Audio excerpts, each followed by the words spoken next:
کرتے ہیں، ویڈیو بناتے ہیں فالو بڑھانے کے لیے، دنیاوی شہرت کے لیے، اپنی دین کے آڑ میں آ کر کے انسانوں کو خوش کرنا اور اللہ کو ناراض کرنا، اللہ کے عذاب کو مول لینا۔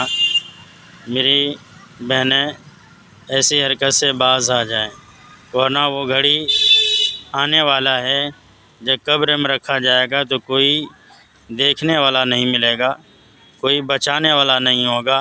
آج پردہ کی اتنی توہین ہو رہی ہے کہ ویڈیو بنا کر کے اس پہ گانا ریلیز کرتے ہیں۔ اللہ کے واسطے اللہ کا عذاب مت مول لو، اللہ کا عذاب مت خریدو۔ بس یہی میں کہنا چاہتا ہوں کہ اپنی دین کو بچاؤ، اپنے اسلام پر قائم رہو، اللہ عمل کی توفیق عطا فرمائے۔ آمین ثم آمین۔